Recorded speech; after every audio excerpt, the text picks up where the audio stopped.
Olá, sejam bem-vindos a mais um vídeo aqui no canal. E no vídeo de hoje nós vamos começar a estudar, né, falar um pouquinho sobre termodinâmica.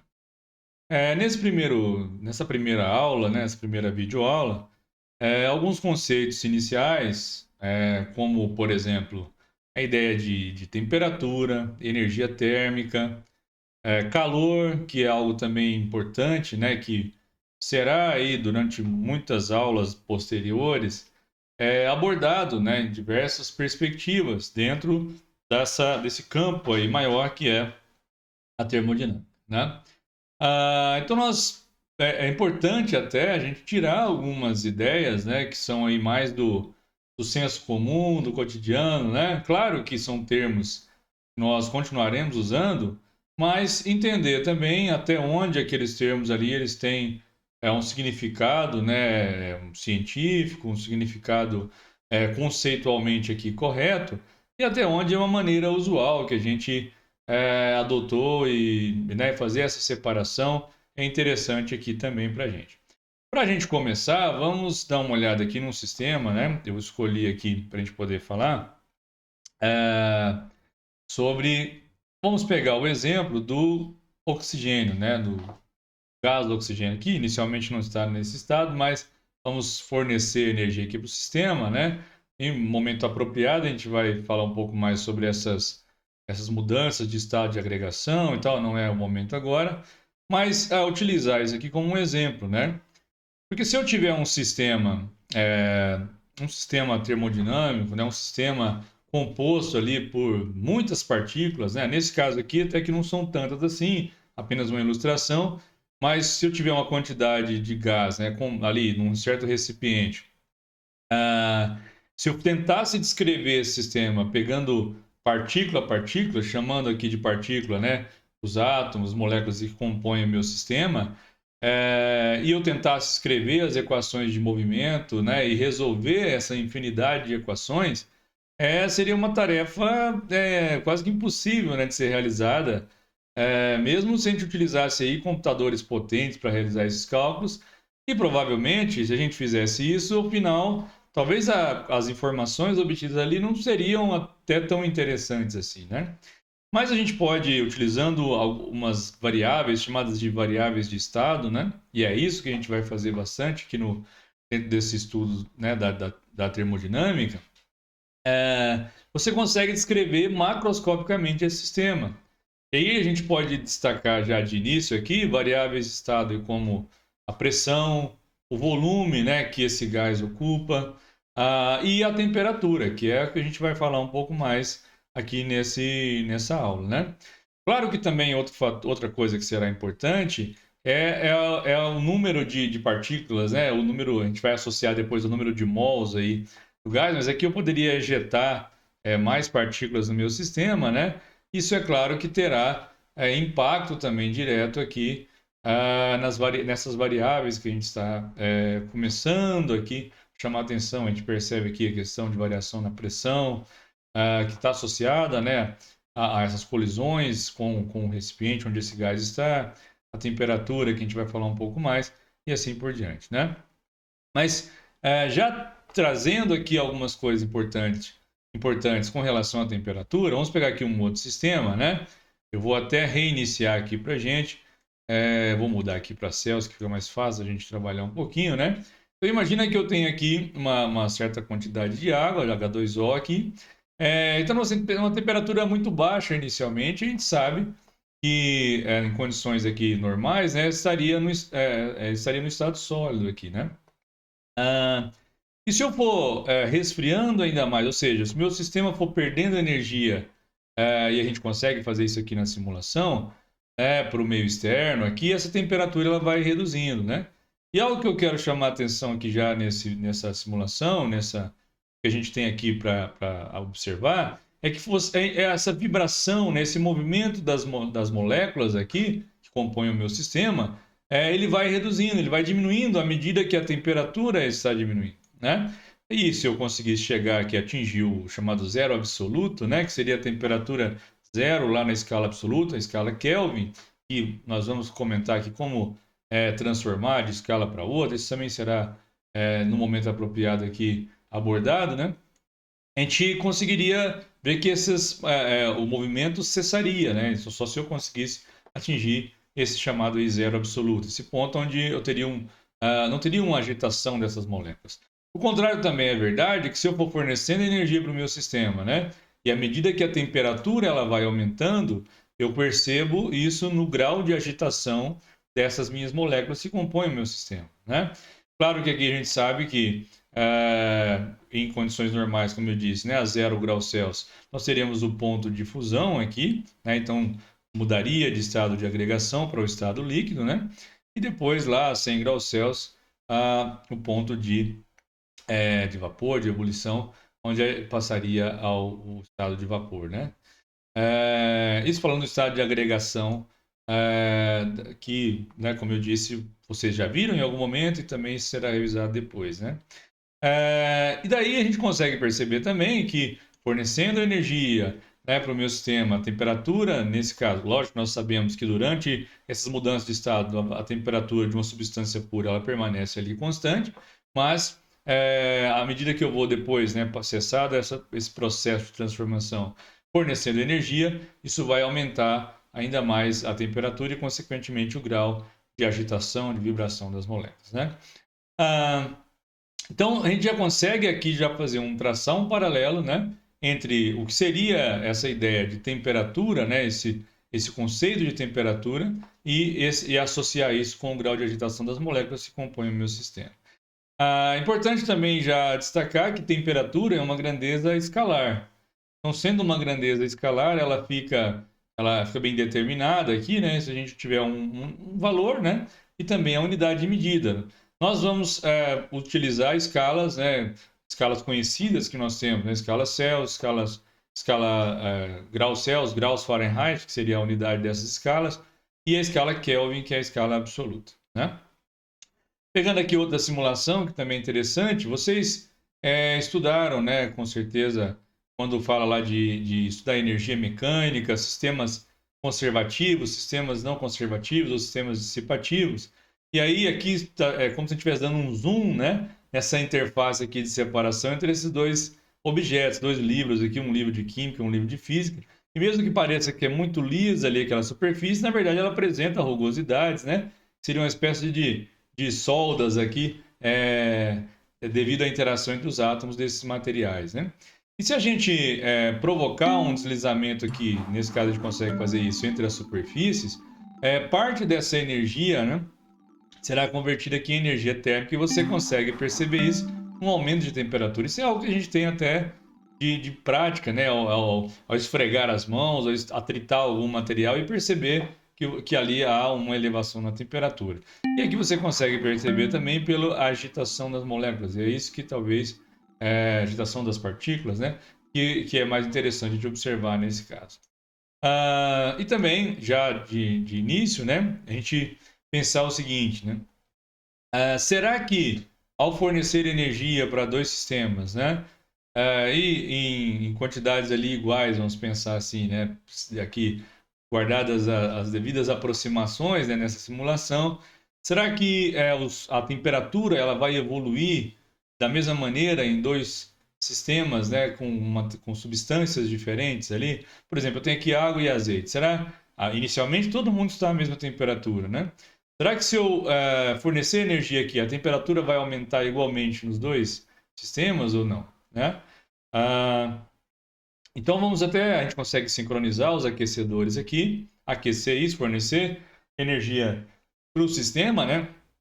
E ver o que está acontecendo. Ó. Veja que a temperatura está aumentando, a gente consegue perceber isso aqui nesses termômetros que a gente tem, né?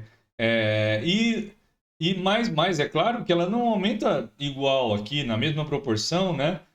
Para os dois sistemas nesse caso, porque eu tenho materiais ali diferentes, substâncias diferentes aqui, né?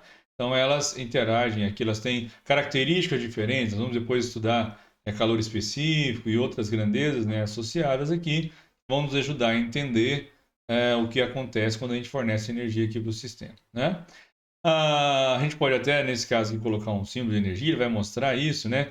Quando você está fornecendo energia aqui na fonte, né, para o meu sistema, como é que está escapando, mas que uma ilustração menos importante nesse momento. Mas e se eu pegar agora, veja que eu tenho aqui esses corpos, né, um bloco de tijolo, um bloco de ferro aqui, e colocar ali dentro, o que vai acontecer, né? O que a gente vai perceber? Se a gente prestar atenção, a gente observa o quê? Que ao colocar, veja, né, eu tenho ali a troca de energia entre, né, essas duas partes que compõem agora o meu sistema, né? Isso acontece até que ponto? Até que a temperatura aqui ela seja a mesma, até que os dois estejam à mesma temperatura. Isso é algo interessante aqui para a gente, isso é algo importante para a gente, né? A gente vai dar um nome a isso aqui daqui a pouco, porque é algo que até nos traz um conceito aqui introdutório importante do ponto de vista do estudo da termodinâmica, né? Então vamos lá aqui numa apresentação, mas já temos muita coisa aqui, né? Que a gente conseguiu extrair com base nessas simulações. Essa imagem aí já para ilustrar, né?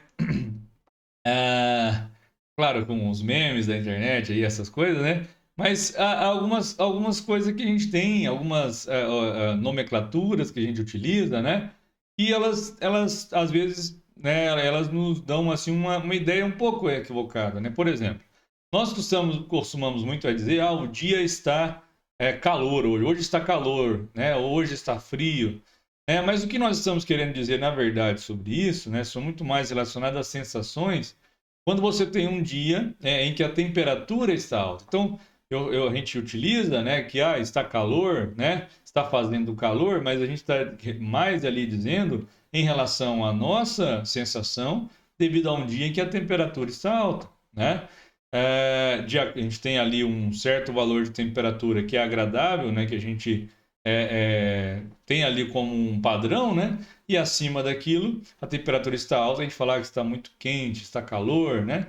E aí é mais provocado pela nossa sensação, nossa percepção. E o contrário também é verdade, né? Quando a temperatura está baixa, está frio, né? E aí a gente começa a utilizar esses termos dessa forma.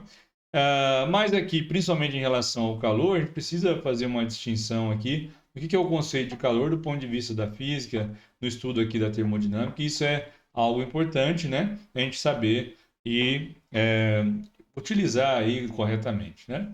Claro que não vamos ali, né? Às vezes, dificilmente parar de usar da outra forma, mas é interessante conhecer o que é o correto, o que é conceitualmente correto aí para a gente, né?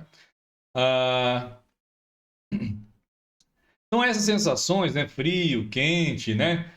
Igual eu falei, tá calor, tá frio, tá quente e tal. Então são provocados aí porque eu tenho parâmetros, né? Temperatura elevada, temperatura abaixo de um determinado valor, como a gente disse. E aí essas sensações ali, nossa percepção relacionada a isso é que vai estar dentro do que eu estou chamando aqui de sensações, né? Nós temos também, por exemplo, quando você tem lá uma previsão do tempo. Todo mundo já viu que chega lá e fala, tá uma temperatura de tantos graus Celsius, mas a sensação térmica será de tanto. Por quê? Porque você vai ter ali outros fatores influenciando nisso, né? Por exemplo, a umidade, vento, outros fatores que vão acabar provocando. Às vezes você vai. A previsão é vamos chutar um número aqui, né? 27 graus Celsius, mas a sensação é de 35. E também o contrário, quando uma temperatura baixa. Então, esses fatores aí que vão influenciar nessa sensação chamada de sensação térmica, né? Mas partindo aqui para algumas definições importantes, né? Alguns conceitos já iniciais aqui que a gente precisa ter, né? Nós podemos dizer que a energia térmica, né? A energia térmica, ela está associada, né, à soma das energias cinéticas médias das partículas que constituem a matéria. Então, se eu pegar aquelas partículas, né, que compõem o meu sistema, como eu mostrei na simulação, se a gente somar as energias cinéticas médias daquelas partículas, essa soma me dá a energia térmica associada àquele meu sistema. Essa que é a ideia, esse que é o conceito aqui de energia térmica para a gente. Ele vai ser importante aqui quando a gente também falar de calor, né? E relacionar com isso aí, né? A temperatura, então, ela é uma medida, né? Como eu disse, é uma grandeza escalar E ela está associada, como a gente viu ali nas simulações, ao grau de agitação dessas partículas, né? Ao grau das partículas aqui, a gente está chamando os átomos, as moléculas, né? Que compõem os nossos sistemas. E esse grau de agitação, então, ele está diretamente relacionado ali à temperatura, né? Uma temperatura mais alta, eu vou ter um grau de agitação maior, enquanto a temperatura mais baixa, eu tenho um grau de agitação menor, né? E o conceito de calor, né? Como é que nós podemos definir calor aqui? Então, primeiro a gente pode entender o seguinte, né? Que se eu tiver igual esse sistema aqui, né? Um sistema A e um sistema B, e em que as temperaturas desses dois sistemas elas são diferentes, né? O que vai acontecer? Olha, você pode usar como exemplo, assim, um exemplo aqui que envolve outras questões, mas vamos pensar que você pega lá a sua xícara de café, né, com café quente ali, e você coloca ela sobre a mesa, e você, é claro, vai perceber que após algum tempo, a temperatura da sua bebida ali, do seu café, ele não estará mais a mesma, ele vai diminuir, né? A temperatura vai, pensando aqui que nós temos ali um dia, né? Não está tão quente assim, a temperatura ela vai reduzir, né? Até que ponto? Até que ela iguale ali com a temperatura ambiente, né? Então, o que aconteceu, né? Nós vimos lá também naquelas simulações as trocas de energia acontecendo, né? E é isso que é a ideia de calor, o conceito de calor também, né? A energia, ela vai ser a energia térmica, ela vai ser trocada entre os corpos ali que compõem o meu sistema, motivadas pelo quê? Motivadas pela diferença de temperatura. Então, se houver uma diferença de temperatura, haverá troca ali de energia térmica entre os corpos, né? Até que ponto? Até que eu tenha os corpos ali com temperaturas iguais. A gente vai dar um nome para isso já já, né? Isso é algo importante aqui para a gente. Então, essa energia em trânsito, né? Essa energia térmica trocada entre os corpos ali, a partir, né, ou motivada aí por essa diferença de temperatura, é o que a gente chama de calor. Então, o conceito correto de calor é isso, né? Energia térmica em trânsito, energia térmica está sendo trocada entre os corpos ali que compõem o meu sistema termodinâmico, ali, o meu sistema que eu estou analisando, estou estudando, né? E essas trocas acontecem mediante, né, a diferença de temperatura entre os corpos. E isso pode nos levar aqui a uma conclusão seguinte, né? Que quando isso acontece, quando cessa essa troca de energia, é que as temperaturas elas seriam iguais. Sendo o meu sistema aqui, por exemplo, o corpo A e o corpo B, quando troco, né, para essas trocas, eu teria a temperatura do corpo A igual à temperatura do corpo B.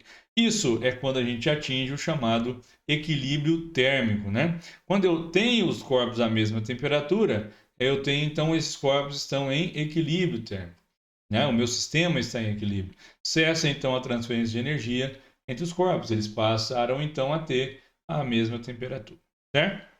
A gente entender isso bem, isso que recebe um nome importante aqui também, a gente imaginar um sistema como esse, né? Imagina que tem uma primeira situação desse meu sistema, desse meu conjunto de sistemas, né? Um subsistemas aqui de um sistema maior, podemos pensar assim também. E o sistema A e o sistema B, inicialmente, eles têm entre ele ali uma parede isolante, como a gente vê aqui nessa figura, né? Mas entre o sistema A e o C, a parede é condutora, e entre o B e o C, a parede também é condutora. Então, vamos supor que, né, depois de um certo tempo aqui, o sistema A e o sistema C estejam em equilíbrio, e o sistema B também esteja em equilíbrio com o sistema C. Se está em equilíbrio, nós podemos dizer então que as temperaturas, né, entre A e C e B e C, elas serão iguais, porque eu tenho ali o meu equilíbrio.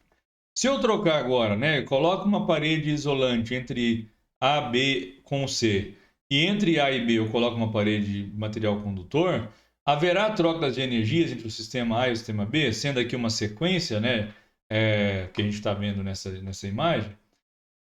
Não haverá, né? Por que não haverá nesse caso? Porque se o sistema A ele está em equilíbrio com C e o B também está em equilíbrio com C, quando eu coloco o sistema A com B aqui agora em contato, né? Ou seja, a parede ali permite, né, troca de energia entre eles, essa troca ela aconteceria se eles tivessem a temperaturas diferentes.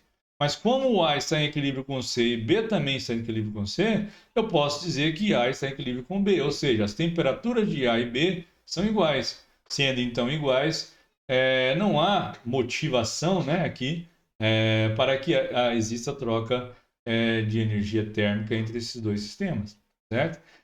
Isso é conhecido como a lei zero da termodinâmica, né? Tinha já a primeira lei ali no desenvolvimento, então adotou-se, né, esse nome, né, o princípio zero da termodinâmica, ou lei zero da termodinâmica. E a gente pode concluir que se a temperatura de A é igual a de B, a de B é igual a de C, então a temperatura de A é igual a de C. Os corpos estão em equilíbrio. A gente pode dizer de uma outra forma: se A está em equilíbrio com B e B está em equilíbrio com C, então A está em equilíbrio com C, né? Então a gente pode concluir isso a partir desse princípio. Outra coisa importante, né, aqui nesse primeiro momento, é a gente também conseguir trabalhar com diferentes escalas, né, de temperatura. Tanto as mais usuais aí são a escala Celsius, né, a escala Fahrenheit, a escala Kelvin. Inclusive os países, né, de língua inglesa, né, eles utilizam essa escala Fahrenheit, né, e nós aqui, a grande maioria dos países utiliza graus Celsius, né. A escala Kelvin é a escala absoluta, né, muito comum no meio acadêmico, científico, mas também nós, né, necessitamos conhecer, por exemplo, quando a gente for trabalhar mais com os gases, ali, o estudo dos gases, nós precisaremos trabalhar, né, muito nessa escala Kelvin. Então eu preciso muitas vezes os problemas vão fornecer para a gente na escala Celsius, né, temperaturas em Celsius, e eu preciso saber transformar de Celsius para Kelvin, por exemplo, né? Então, como fazer essas conversões de temperatura? Vamos pegar aqui, deixa eu abrir aqui de uma outra maneira, para que eu possa fazer aqui com vocês, chegar nesse raciocínio, né? Então imagine o seguinte, que eu tenha, como vocês viram naquela figura, né? Nós temos aqui dois pontos importantes, né? Dois pontos fixos aqui que nos vamos ajudar a trabalhar com isso, né? Que é o ponto de gelo, né? Que é 0 graus Celsius. Aqui a gente está considerando, claro, em um ATM, né? Todo mundo já deve ter visto isso em algum momento. E o ponto de vapor a 100 graus Celsius, né?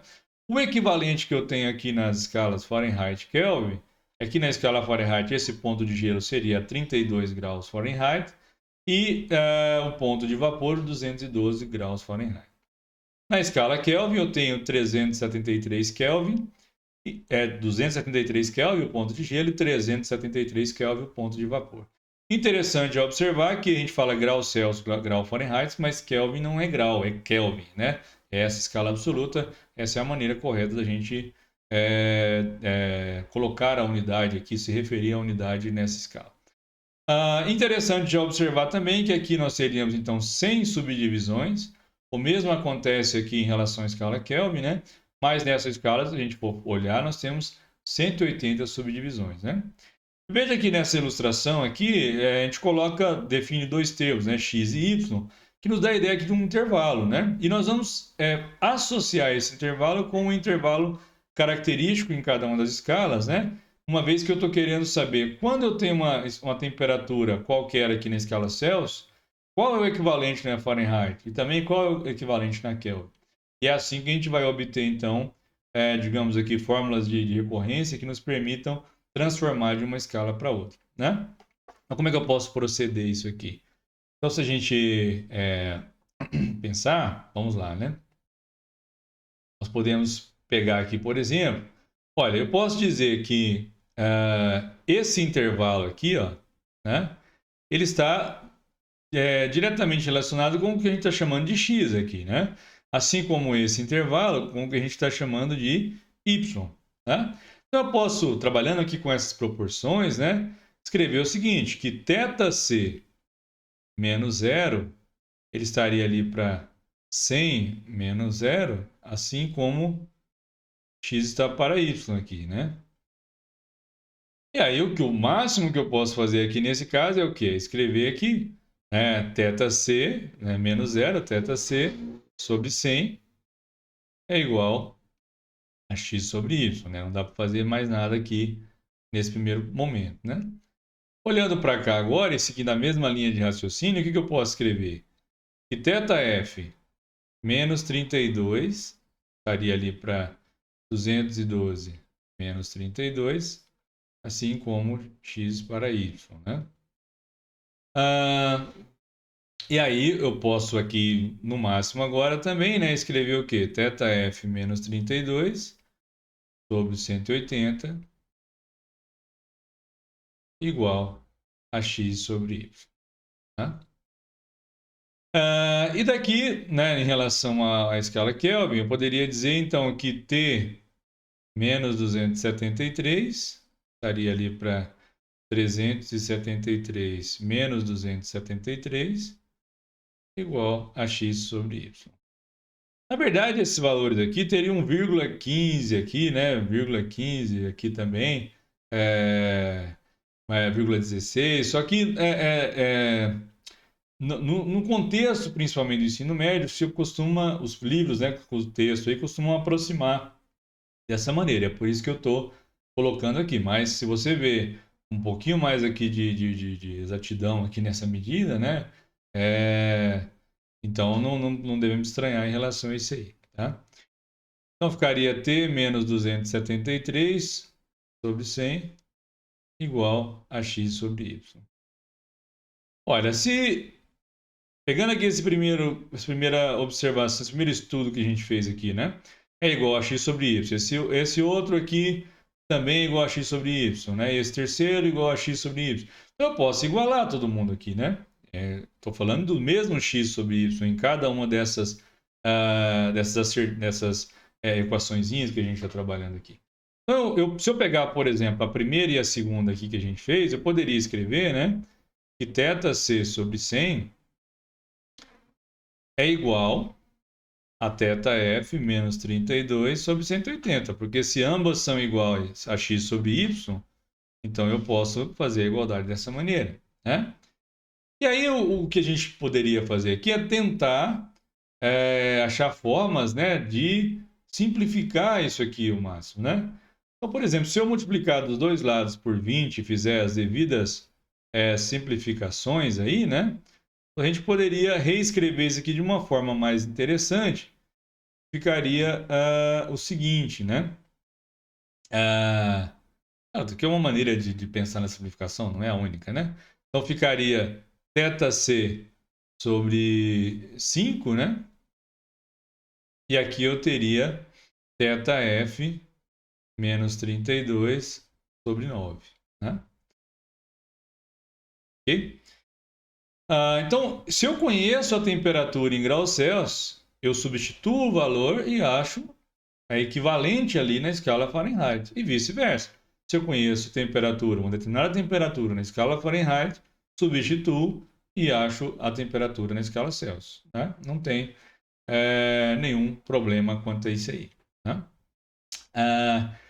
E se eu comparo agora, por exemplo, se eu pegar a primeira com a terceira aqui, né? Depois a gente vai até escrever isso aqui de uma forma que a gente consiga memorizar mais fácil, mas se eu pegar a primeira com a terceira, poderia, por exemplo, colocar, né, θc sobre 100 igual a t menos 273 sobre 100, né? Nesse caso aqui, até poderia simplificar. Talvez não é como vai aparecer no final, mas eu poderia até simplificar e dizer que era θc igual a t menos 273. Então, se eu conheço a temperatura em Kelvin, substituo aqui, menos 273 me dá a temperatura em Celsius respectiva. Até para a gente usar como exemplo, se eu pegar aqui 373 Kelvin, fica 373 menos 273 igual a θc, né? E θc seria igual a 100 graus Celsius, que é justamente o que nós temos aqui, né? Então está equivalente ao que a gente está observando. Mas mais do que isso, eu posso para qualquer T, né? Conhecendo a temperatura na escala Kelvin, eu determino em Celsius, e o contrário também, obviamente, né? Se eu conheço a temperatura em Celsius, quero transformar ali para Kelvin, eu substituo o que eu tenho em Celsius e acho aqui em Kelvin, né? Nós poderíamos fazer também, não há necessidade, mas poderíamos fazer também a comparação entre o segundo e o terceiro, o que ficaria semelhante ao que nós temos aqui. O que iria mudar, é claro, né, que no lugar do θc eu teria θf menos 32 sobre 9 igual a t menos 273 sobre 5, né? Essa seria a configuração. Mas como é que a gente pode, então, escrever isso aqui de uma forma mais compacta, né, que a gente consiga trabalhar e lembrar mais facilmente das três ali para a gente poder transformar? Então, a maneira que eu acho mais simples a gente memorizar isso, né, seria então θc sobre 5 igual a θf menos 32 sobre 9, que a gente encontrou ali. Eu poderia usar aqui também, ó, t menos 273 sobre 5. Porque se eu pegar aqui a primeira com a terceira de novo, esse 5 simplifica e fica justamente igual a gente tinha aqui embaixo. Então, ao invés de eu ficar gravando várias equações, eu posso escrever como se fosse uma dupla igualdade aqui, né? Eu tenho esse igual a esse igual a esse, e aqui eu relaciono θ Celsius, Fahrenheit, e com Kelvin também. Claro que se eu for trabalhar, né, eu quero transformar de Celsius para Fahrenheit, eu vou pegar só isso aqui, né? Ah, eu quero transformar de Celsius para Kelvin. Aí eu vou pegar o quê? Só essa parte aqui, né? Eu vou trabalhando de acordo com, né, minha necessidade. Ah, eu quero de Fahrenheit para Kelvin, direto. Então, eu vou pegar esses dois aqui, né? E aí a gente consegue resolver corretamente ali o nosso problema, ok? Então, essa é a maneira da gente transformar de uma escala para outra dessas três conhecidas. E a mesma linha de raciocínio adotada aqui, a gente pode seguir quando quiser determinar transformações entre uma escala conhecida e uma escala arbitrária, uma escala que eu não conheço, é uma escala arbitrária, onde eu desejo obter uma relação ali de recorrência, uma fórmula de recorrência, para conseguir fazer transformações. Tá? Isso aparece também nos problemas e a linha de raciocínio que a gente tem que seguir é a mesma colocada, utilizada aqui para determinar essas escalas conhecidas. Certo? E aí? Vamos aqui voltar à nossa apresentação, né? Nossos slides aqui. Para finalizar. A aula vai ficando muito comprida, né? Nós chegamos então nessas relações, como eu disse, né? A gente fez ali passo a passo para entender legal e eu poderia escrever dessa maneira e aqui memorizando isso aqui. Claro que se você não memorizar, você consegue deduzir isso facilmente também, né? Então não é um problema caso não consiga lembrar disso aqui numa prova, num concurso, alguma coisa, mas você teria que gastar um certo tempinho para obter novamente, né? Ok? Se nós formos aí para temperatura, né, a gente trabalhar com essas escalas, né, pegando aí alguns limites, como por exemplo o que eu chamei agora há pouco do zero absoluto, né, o zero absoluto seria o zero Kelvin, então é o zero na escala Kelvin. Qual é o equivalente na escala Celsius Fahrenheit, né? Na escala Celsius teria menos 273 graus Celsius e na Fahrenheit menos 459 graus Fahrenheit, ok? Os termômetros, né, são equipamentos utilizados para medir temperatura. Nós temos diversos tipos de termômetros, né? Aqui é só uma ilustração mesmo. Termômetros que tem um capilar ali com mercúrio, né, mais antigos talvez. Termômetros digitais. Termômetros em que a substância termométrica é um líquido ali com características específicas, como é o caso do mercúrio. Outros que são a gás, né, a volume constante, gás a pressão constante, resistência elétrica, né? Esses mais que são chamados de testa, né? Ou até mesmo utilizados para medição de temperatura em escala industrial, se baseia em radiação infravermelha, porque os corpos aquecidos, corpos com temperaturas né, mais altas, eles vão emitir uma intensidade maior ali de radiação na faixa do infravermelho. Então você consegue, através desses medidores, desses aparelhos, né, indicar ali, medir qual é essa temperatura. No caso dos medidores de teste, foram muito utilizados durante a pandemia, né, para saber se as pessoas estavam ali com febre, e aí isso poderia ser um indicativo delas estarem com Covid, né, quando se entrar em ambientes aí controlados, etc., né, teve muito isso. Nem todos os equipamentos eles são feitos, né, para aquela finalidade que estava sendo utilizado e nem todos têm a qualidade e ainda tem mais, né? A operação às vezes não foi ali feita de forma correta, mas foi algo adotado ali para tentar minimizar os efeitos durante a pandemia, certo? Então, para que a aula não fique demasiadamente extensa, né? Vamos ficar por aqui. Numa próxima aula a gente continua falando mais alguns detalhes aí relacionados à temperatura, né? E dando sequência também ao nosso curso. Até um próximo vídeo.